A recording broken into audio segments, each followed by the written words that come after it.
नमस्कार दोस्तों, स्वागत है आपका अपने यूट्यूब चैनल एसडी अकेडमी 91 में।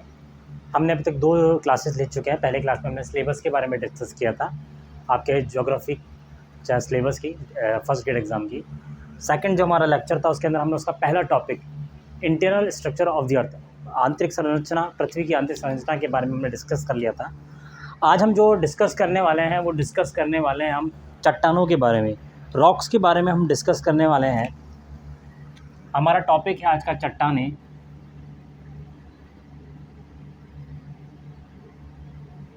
रॉक्स। आज हम जो बात करेंगे चट्टानों की, रॉक्स की बात करेंगे। बहुत ही ज़्यादा सिंपल सा टॉपिक है। अगर हम इसको, ये जो हम टॉपिक पढ़ रहे हैं वर्ल्ड ज्योग्राफी का चैप्टर पढ़ रहे हैं, ध्यान रखिएगा। रॉक्स की जो बात करेंगे वर्ल्ड ज्योग्राफी की, हम इसकी बनावट की, कैसे चट्टानें बनी हैं, उनमें क्या क्या केमिकल कंपोजिशन होता है, सारी चीज़ों के बारे में हम इसके अंदर अध्ययन करने वाले हैं। ध्यान रखिएगा, वर्ल्ड ज्योग्राफी के अंदर जो अपना रॉक्स का टॉपिक है और जो हम फर्स्ट ग्रेड के अकॉर्डिंग पढ़ेंगे, सिंपल है, ज़्यादा हार्ड नहीं है। जब हम इसी रॉक्स को, इन्हीं चट्टानों को इंडिया के संदर्भ में पढ़ेंगे, जब इंडियन ज्योग्राफी में पढ़ेंगे, तो ध्यान रखिएगा थोड़ा सा हार्ड हो जाता है, क्योंकि वहाँ पर नामकरण बहुत सारे हैं। जैसे वहाँ पे धारवाड़, कुड़प्पा, ऐसी बहुत सारी चट्टानों के नाम आएंगे जो हमें डिस्कस करने पड़ेंगे। बट यहाँ पर जो वर्ल्ड ज्योग्राफी के अकॉर्डिंग हम जो पढ़ेंगे वो बहुत ही सिंपल सा टॉपिक है, ज़्यादा हार्ड नहीं है, आपको समझने में आसानी होगी। तो हम समय इसमें ज़्यादा नहीं लेंगे और इसको पढ़ना स्टार्ट करते हैं। सबसे पहली बात कि चट्टानें होती क्या हैं, कैसे बनी। तो देखिए, आप सबको जैसे कि पहले भी इंटरनल स्ट्रक्चर ऑफ अर्थ के अंदर हमने बनाया कि जो अर्थ थी वो एक गोला थी। और कैसा गोला थी? स्टार्टिंग में एकदम तप्त गोला, जलता हुआ गोला थी, है ना। उसके अंदर बहुत ज़्यादा गरम लावा था। धीरे धीरे क्या हुआ, उसने ठंडा होने लग गया। जैसे ही लावा ठंडा हुआ, ये आपका एक तप्त गोला है जिसको हमने कह दिया अर्थ। ये जैसे ही ठंडा होने लगा तो इसका जो ऊपर वाला सरफेस है, जो ऊपर जो सबसे ऊपर वाला सरफेस है, ये जो सरफेस है ऊपर वाला, ये धीरे धीरे क्या हुआ, ठंडा होना स्टार्ट हुआ। और ठंडा होते होते क्या हुआ, जमना स्टार्ट हुआ। इसी को हम क्या कहते हैं, क्रस्ट भी कहते हैं। जैसा कि हमने लास्ट हमारे वीडियो में देखा था, इससे हम क्या कहते हैं, क्रस्ट। ठीक है, ये क्रस्ट ही क्या है, इस क्रस्ट पे जो लेयर बनी है ना, स्ट्रॉन्ग लेयर, जो सूखने के बाद जो पपड़ी जम गई है, वो जो लेयर बनी है उसे ही हम क्या कहते हैं, चट्टान कहते हैं। ध्यान रखिएगा, जिस पे आप खड़े हैं ज़मीन पर, वो भी चट्टान है। चाहे पहाड़ पे चले जाएं, वो भी चट्टान है। आप चाहे महासागर के अंदर चले जाएं, तो महासागर का भी एक धरातल होगा, वो धरातल भी क्या है, एक चट्टान है। वो धरातल भी क्या है, एक चट्टान है। तो चट्टान कुछ नहीं है, चट्टान है आपकी जो ये क्रस्ट है ना, जो जम गई है, इसे ही हम क्या कहते हैं, चट्टान कहते हैं। अब देखिए, एक छोटा सा इसमें मैं आपको पहले टॉपिक बता देता हूँ, फैक्ट्स को आपको ये नोट करते रहना है साथ ही साथ। जैसे कि हमने लास्ट वीडियो में देखा था कि सबसे ज़्यादा पाया जाने वाला, क्रस्ट पे सबसे ज़्यादा पाया जाने वाला तत्व कौन सा था, वो था आपका सिलिकन। वो कौन सा था आपका, सिलिकन और एल्युमिनियम और सिलिकन प्लस मैग्नीशियम। हमने जैसे कहा था सियाल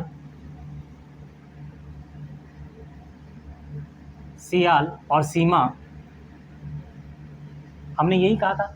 अब देखिए, यहाँ पर छोटा सा कन्फ्यूज़न आप जो रहता है कि जब भी क्वेश्चन आता है एग्ज़ाम में कि आपके चट्टानों में सबसे ज़्यादा पाया जाने वाला तत्व कौन सा है, तो नॉर्मली होता क्या है, स्टूडेंट यहाँ पर सेलेक्ट करते हैं सिलिकॉन को। नॉर्मली स्टूडेंट क्या सेलेक्ट कर लेते हैं, सिलिकॉन को सेलेक्ट कर लेते हैं। बट ध्यान रखिएगा, चट्टान में जब भी हम ये देखते हैं तो आंसर आपका सिलिकॉन नहीं है, आपका आंसर है वहाँ पर ऑक्सीजन। सबसे ज़्यादा कौन सा मिलता है, ऑक्सीजन। अब कुछ स्टूडेंटों का सवाल होगा कि सर अगर हम यहाँ पर ऑक्सीजन ले रहे हैं तो वो किस बिहाफ पे ले रहे हैं। तो देखिए, जब हम तत्वों की बात करते हैं, जब हम क्या बात करते हैं, तत्वों की बात करते हैं, तो तत्वों में हमारे पास ऑक्सीजन, चट्टानों में बात कर रहे हैं, ऑक्सीजन सबसे ज़्यादा मात्रा में मिलता है। उसके बाद मिलता है हमें सिलिकॉन, अब देखिए, वैसे नेचर में सबसे ज़्यादा मिलने वाला तत्व कौन सा है, नाइट्रोजन है। सबसे ज़्यादा मिलने वाला तत्व कौन सा है, नाइट्रोजन है।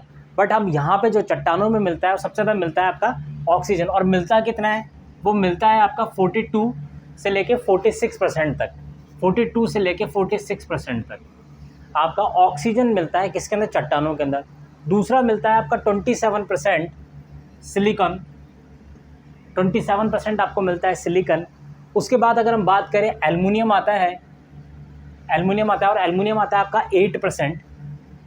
8% आपका एल्युमिनियम आ जाता है किसके अंदर, चट्टानों के जो आपके तत्व है उसके अंदर। सबसे पहले नंबर पे है आपका ऑक्सीजन जो कि 42 से 46% है, सिलिकॉन जो कि 27% है, और एल्युमिनियम जो 8% है।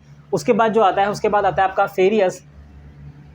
आपको ध्यान है फेरियस कहाँ मिल रहा था आपका, निफे में, यानी कोर के अंदर फेरियस आपका मिल जाता है। आपको फेरियस आपको ऑलमोस्ट 2% के अराउंड मिल जाता है, 2 to 5% के अराउंड, 2 से लेके 5% तक आपको फेरियस मिल जाता है। ऐसे और भी बहुत सारे तत्व हैं, लेकिन आपको ध्यान रखना सबसे ज़्यादा कौन सा मिलता है, ऑक्सीजन मिलता है। इंपॉर्टेंट याद रखने वाली बात यह है ऑक्सीजन, क्योंकि कई बार ये एग्जाम में पूछा गया है कि सर्वाधिक पाया जाने वाला तत्व, चट्टानों में सर्वाधिक पाया जाने वाला तत्व कौन सा है। तो होता क्या है, जैसे कि जो अर्थ क्रस्ट जो हमने पढ़ा था उसके अंदर सबने देखा था कि सबसे ज़्यादा सिलिकॉन मिल रहा है, पर रियलिटी ये नहीं है। चट्टानों के अंदर जो मिल रहा है वो सबसे ज़्यादा कौन सा है, ऑक्सीजन मिल रहा है। तो इसलिए इस फैक्ट को पहले याद कर लीजिएगा। अब हम समझते हैं हमारे जो टॉपिक है चट्टान, उसको हम समझ लेते हैं।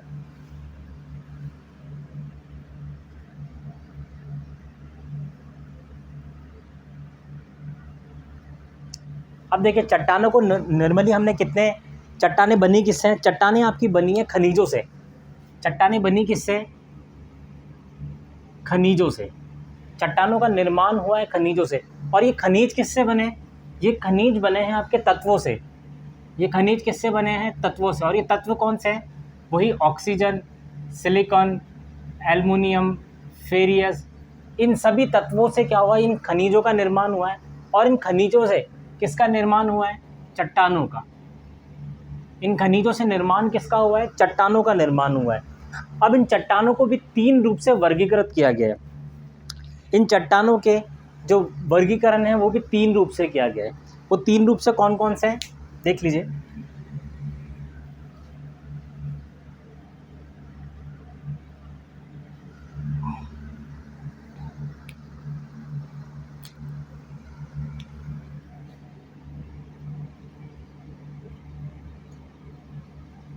चट्टानें,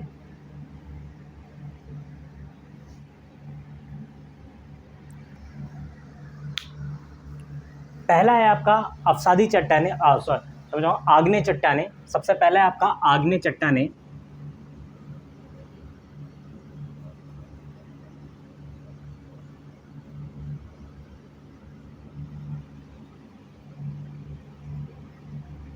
आग्नेय चट्टानें, इन्हें प्राथमिक चट्टानें भी कहते हैं। इन्हें प्राथमिक चट्टान भी कहते हैं, ठीक है। ये आपकी इसको इंग्लिश में कहते हैं इग्नियस रॉक्स। ये आपकी प्राथमिक चट्टान है।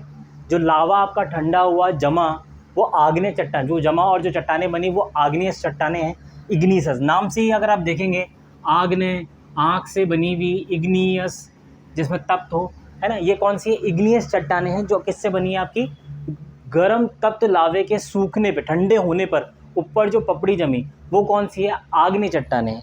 उसके बाद हम जो देखेंगे दूसरी है आपकी अवसादी चट्टानें। दूसरी कौन सी है आपकी, अवसादी चट्टानें। अवसादी चट्टानें ये कैसी होती है, परतदार होती है, इसमें लेयर्स होती है, परतदार होती है, ठीक है। परत, ये कहते हैं सैंडीमेट्री। कौन सी कहते हैं,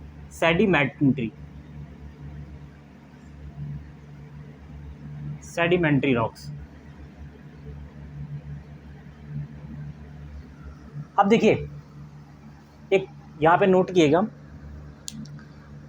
ये कैसी चट्टानें थी, आपकी गर्म तत्व लावा के सूखने पर बनी थी, ठंडे होने पर बनी थी। अब एक बताइए, जब बहुत ज़्यादा गर्मी होगी किसी चीज़ में, तो क्या उसमें लाइफ पॉसिबल है, बहुत ज़्यादा किसी भी गर्म चीज़ में अगर को डालेंगे तो कोई भी जम्स या कोई भी बैक्टीरिया नहीं रहते।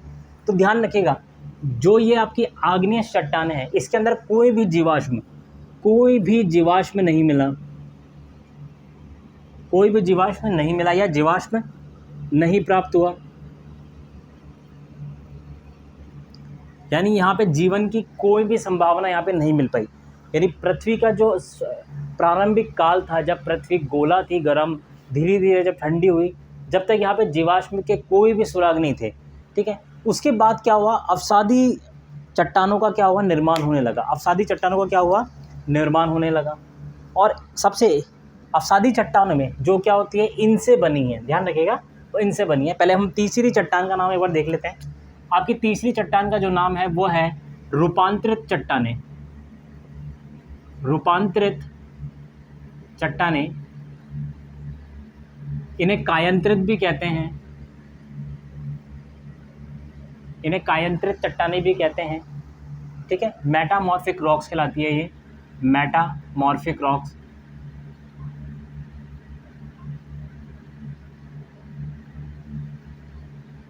मेटामॉर्फिक रॉक, आप इसके नाम पे जाइए, क्या लिखा है, रूपांतरित, यानी अपने आप को किसी, यानी इन्होंने क्या करा है, किसी और से रूपांतरित होकर बनी है, किसी और के चेंज होने पर ये बनी है।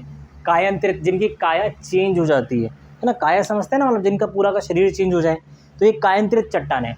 सबसे पहले हमने वर्गीकृत कर लिया चट्टानों को। पहले थी हमारी प्रारंभिक काल की चट्टानें थी आग्नेय यानी इग्निशियस चट्टानें, उसके बाद निर्मित हुई आपकी अवसादी चट्टानें, फिर आई आपकी रूपांतरित चट्टानें। अब एक एक करके इनको हम थोड़ा डिस्कस कर लेते हैं, ठीक है।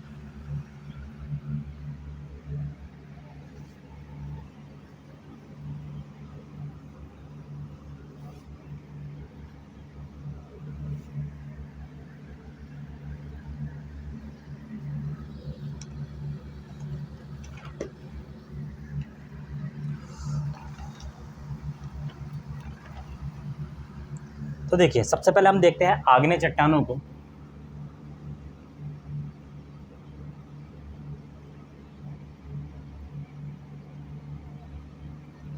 बात कर रहे हैं आग्नेय चट्टानों को, तो ये कैसे बनी है, लावा के ठंडा होने पर। सबसे पहले क्या बात है, ये बनी किससे, लावा ठंडेपन।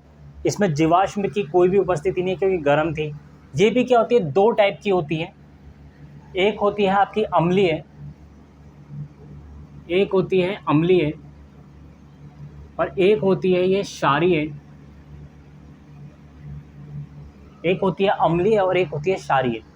अम्लीय में क्या होती है, एसआई अधिक होता है, सिलिकॉन क्या होता है, अधिक होता है। अगर रंग की बात करें, क्या अधिक होता है, सिलिकॉन अधिक होता है इसके अंदर। और अगर रंग की बात करें, इसके कलर की बात करें, तो इसका हल्का कलर होता है, हल्का कलर होता है। क्षारीय की बात करें तो इसमें एसआई क्या होता है, कम होता है। और कलर कैसा होता है इसका, रंग की बात करें तो वो कैसा होता है, काला होता है। कैसा होता है, काला होता है। इसी के बाद अगर हम बात करें, इसी के अंदर दो टाइप और हैं इसके, ये कैसे होते हैं, एक होती है ग्रेफाइट, ग्रेफाइट, और एक होती है बेसाल्ट। ग्रेफाइट और बेसाल्ट, देखिए ये मिलने वाले जो टाइप हैं इसके वो हैं, ये इनकी कैसी प्रवृत्ति है, रासायनिक प्रवृत्ति है। रासायनिक प्रवृत्ति में कैसे मिलते हैं, अम्लीय और क्षारीय। ये कैसी है इनकी, जो दिखने में जो हमने निकाली है उसका नाम है ग्रेफाइट और बेसाल्ट। अब देखिए, जो ग्रेफाइट है वो कैसी प्रवृत्ति का होता है, वो अम्लीय प्रवृत्ति का होता है। कैसा होता है, अम्लीय प्रवृत्ति का होता है आपका ग्रेफाइट, है ना। और जो क्षारीय होता है वो कैसा होता है, और बेसाल्ट होता है, कैसा होता है, क्षारीय प्रवृत्ति का होता है। कैसा होता है, क्षारीय। ये होता है अम्लीय प्रवृत्ति का, अम्लीय, और ये कैसा होता है, क्षारीय होता है, ठीक है। अब देखिए, धरातल पे जो सबसे ज़्यादा मिलता है ना, जिसने धरातल को ऊपर से पूरा कवर कर रखा है, वो कौन सा है हमारा, वो है हमारा बेसाल्ट। बेसाल्ट ने क्या कर रखा है, पूरा धरातल आपका कवर कर रखा है। और ये धरातल सिर्फ हमारा ऊपर वाला ही नहीं, ये धरातल हमारा जो आपका समुद्र तल है, जो नितातल है, उसको भी बेसाल्ट ने ही क्या कर रखा है, कवर कर रखा है। बात क्लियर है यहाँ पर, आप लोगों को यहाँ तक का समझ में आ गया हो। हमने बात करी आग्नेय चट्टाने की। सबसे पहले हमने बताया आग्नेय चट्टाने में कि इसमें जीवाश्म या जीवन की कोई भी संभावना हमें नहीं मिली है, जीवाश्म इसमें उपस्थित नहीं था, जीवाश्म इसमें नहीं था, ठीक है। प्रवृत्ति कैसी थी, दो टाइप की प्रवृत्ति थी, अम्लीय और क्षारीय। और इसको फिजिकली देखेंगे तो कैसा था, ग्रेफाइट और बेसाल्ट। ग्रेफाइट आपका अम्लीय था और बेसाल्ट कैसा था आपका, क्षारीय था। आई होप आप लोगों को आग्नेय चट्टानों के बारे में जानकारी पूरी तरह से समझ में आ गई होगी। अब हम इसकी आगे वाली चट्टानों के बारे में जानकारी ले लेते हैं।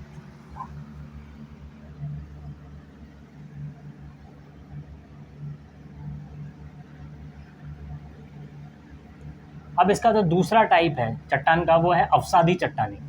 जो दूसरा टाइप है वो है अवसादी चट्टानी।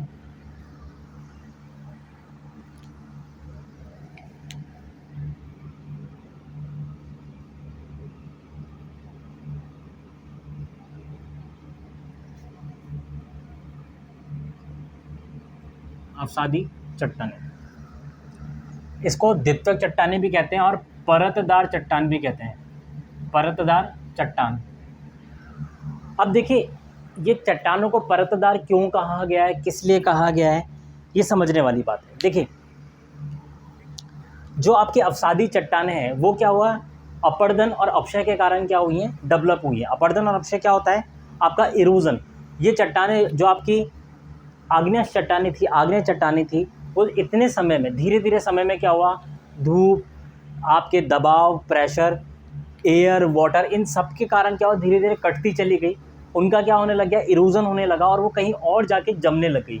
और जमेगी तो कैसे जमेगी, एक के ऊपर एक लेयर्स जमनी स्टार्ट हुई, एक के ऊपर एक क्या हुई, लेयर्स का निर्माण हुआ। इसलिए इन्हें क्या कहते हैं, परतदार चट्टानें कहते हैं। इन्हें क्या कहते हैं, परतदार चट्टानें कहते हैं। ठीक है, ये अवसादी चट्टानें जो का आफ्टर इरोजन डेवलप हुई है, आफ्टर इरोजन इनका क्या हुआ है, निर्माण हुआ है और ये परतदार चट्टानें हैं। अब देखिए जब ये धीरे धीरे डेवलप हुई, जब इनमें हमने डिस्कवरी की तो इसमें कई बार क्या हुआ है, हमें जीवाश्म बहुत सारे मिले थे। इसका मतलब ये था कि जब अवसादी चट्टानों का निर्माण हो रहा था उस काल तक क्या हो गया था, जीवन की उत्पत्ति हो चुकी थी। यानी यहाँ पर जीवाश्म हमें प्राप्त हुआ, यानी जीवन यहाँ पर इस टाइम इस काल में जीवन क्या था, संभव था, या जीवन हमें पनप चुका था। ठीक है, जीवन यहाँ प्रारंभ हो चुका था। आग्नेय में नहीं हुआ था लेकिन यहाँ तक हो चुका है। जब अवसादी चट्टानों का निर्माण हुआ तो इस काल में क्या होगा, जीवन की प्राप्ति हो चुकी थी। अब देखिए कुछ चीज़ें डिफ्रेंशिएट करनी है आपको। जो आग्नेय चट्टानें हैं, ध्यान रखिएगा, वो एक मोटी लेयर है। मोटी लेयर कैसे है, ये अर्थ है, अर्थ का मान लीजिए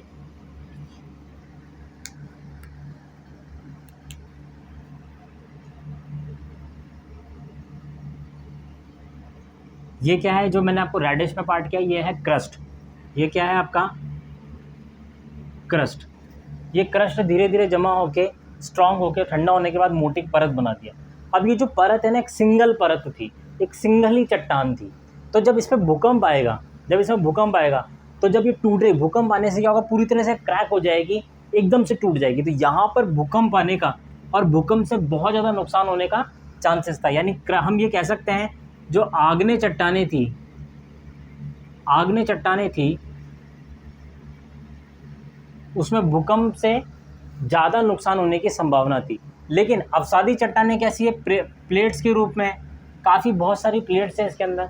तो अगर भूकंप भी आएगा तो हो सकता है किसी एक ही प्लेट में भूकंप आए, तो बाकी जो एरिया है उसमें उसके नुकसान होने की संभावना कम हो जाएगी, उसमें क्या होगा, उसकी संभावना कम हो जाएगी। तो एक चीज़ हमें और पता चली कि भूकंप का ज़्यादा नुकसान आपका किस में होगा, आग्नेय चट्टाने में होगा, और वो सिंगल चट्टान है। जबकि परतदार चट्टानें, अवसादी चट्टानों में अगर भूकंप आएगा तो किसी एक ही चट्टान में आएगा और नुकसान होने की संभावना कम होगी। आई होप आप लोगों को यहाँ तक का भी समझ में आया होगा।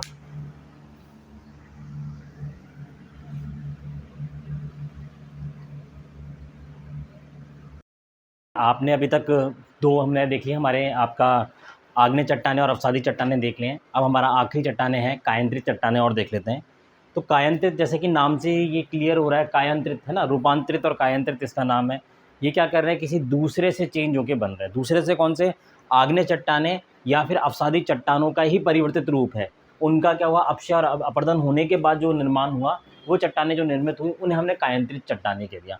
अब इसमें कुछ ज़्यादा नहीं पूछा जाता है, बहुत सिंपल सा है, मैंने यहाँ लिख भी दिया है, आप एक बार देख लीजिए। देखिए कायांतरित चट्टानें किन किन से बनती है, कायांतरित चट्टानें आग्नेय चट्टानों से बनती हैं, अवसादी चट्टानों से बनती है, और कायांतरित चट्टानें कायांतरित चट्टानों से भी बनती है। देखिए हर चट्टान का क्या होगा, अपक्षय अपरदन होगा। तो ऑफकोर्स जो कायंत्री चट्टान बनी है उसका भी अपक्षय और अपरदन होना ही है। तो देखिए हमने जैसे पढ़ा था आग्नेय चट्टानें, और आग्नेय में कौन सी थी, ग्रेनाइट, बेसाल्ट थी। एक और टाइप होता है ग्रेवो, है ना, उसके बारे में बात नहीं करी थी क्योंकि इतना इंपॉर्टेंट नहीं है। तो ग्रेनाइट और बेसाल्ट, इनका जब अपक्षय अपरदन होता है और जब वो कायांतरित में चेंज होते हैं, तो ग्रेनाइट जब कायांतरित में चेंज होता है तो उसे कहते हैं नीस, उसे कहते हैं नीस चट्टानें। और बेसाल्ट जब चेंज होता है कायांतरित में तो उसे कहते हैं सिस्ट चट्टानें। और ग्रेवो जब चेंज होता है तो उसे कहते हैं स्प्रेंटाइन चट्टानें। इसी तरीके से जब हम अपसादी चट्टानों की बात करते हैं तो देखिए जैसे बालू का पत्थर हो गया आपका, आप सबने देखा होगा बालू का पत्थर, घर में भी मिलता है आपके, व्हाइट कलर के जो पत्थर होते हैं थोड़े से मोटे मोटे से बालू से। तो बालू का पत्थर जब चेंज होता है तो बहुत ही स्ट्रॉन्ग पत्थर में कन्वर्ट हो जाता है, जो है कि है क्वार्ट्ज। उसके बाद आता है चूना, चौक, डोलामाइट, नाम सुना होगा आप, सबने नाम सुना होगा, है ना, आप में से, है ना। तो चूने का नाम तो ऑफकोर्स सबने सुना ही होगा, चौक का नाम भी आपने सबने सुना होगा, ठीक है। इसका जब परिवर्तित होता है, ये कायांतरित में चेंज होता है तो ये संगमरमर में कन्वर्ट हो जाता है। और ऑफकोर्स संगमरमर भी आप जब जानते हैं, तो आज के बाद आपसे कोई पूछे भाई संगमरमर किससे बना है, तो आपको सबको पता होना चाहिए कि चूना, चाक और डोलामाइट के का परिवर्तित रूप है, रूपांतरित रूप है, ठीक है। इसके अलावा देखेंगे कोयला, कोयला किस में चेंज हो जाता है भाई, ग्रेफाइट में चेंज हो जाता है। ग्रेफाइट भी आपने सबने देखा है, कोयला भी आपने सबने देखा है, ठीक है। ग्रेफाइट नॉर्मली उसका कुछ टाइप जो छोटा सा रूप है वो कहाँ मिलता है, आपके पेंसिल के अंदर मिल जाता है नॉर्मली, चमकदार जो होता है, ठीक है। शैल, शैल किस में चेंज होता है, स्लेट में चेंज हो जाता है। इसी तरह से ये क्या है, अवसादी चट्टानों के कायांतरित चट्टानें, जो हमारी जिन चट्टानों की बात करें इनका भी अपक्षय अपरदन होता है। तो ये जो स्लेट, स्लेट किससे बना था आपका, स्लेट आपका बना था शैल से। इसका भी जब रूपांतर होता है, जब इसका भी अपक्षय अपरदन होता है तो ये बन जाता है फाइलाइट में। किस में बन जाता है, फाइलाइट में बन जाता है, ये फाइलाइट में कन्वर्ट हो जाता है। और फाइलाइट का भी जब अगर कन्वर्शन होता है, जब वापस उसका अपक्षय अपरदन होता है तो ये बन जाता है सिस्ट में। ये किस में बन जाता है, सिस्ट में। आई होप आपको ये बात समझ में आई होगी कि हमने कायांतरित है, जो कायांतरित किनसे, आग्नेय, अवसादी और कायांतरित, इन तीनों से क्या होता है, इनके अपक्षय अपरदन से बनता है, ठीक है। आपको ये बात पूरी तरह से समझ में आ गई होगी। ज़्यादा इंपॉर्टेंट नहीं है, इसमें से बहुत रेयर चांसेस में ये फैक्ट पूछे जाते हैं कि किस चट्टान से कौन सा निर्माण होता है। सिर्फ ये फैक्ट्स एग्जाम के अंदर पूछे जाते हैं, आपके एग्जाम में भी इससे ज़्यादा नहीं पूछा जाएगा, ठीक है। आई होप आपको तीनों चट्टानों के बारे में पूरी जानकारी मिल गई होगी, आग्नेय, अवसादी और कायांतरित चट्टानों के बारे में। एग्जाम ओरिएंटेड जितनी भी उसमें रिक्वायरमेंट थी मैंने सारी इस वीडियो में कवर कर ली है। अब हम नेक्स्ट वीडियो में मिलेंगे और नेक्स्ट हम टॉपिक्स के बारे में बात करेंगे। इसके अलावा बहुत सारे टॉपिक, एक एक टॉपिक हम करते चले जाएंगे सारे वीडियोज़ में, ताकि पूरा सिलेबस आपका कवर हो जाए और आपको कोई भी प्रॉब्लम नहीं आए। चलिए मिलते हैं फिर नेक्स्ट वीडियो में, जब तक के लिए धन्यवाद।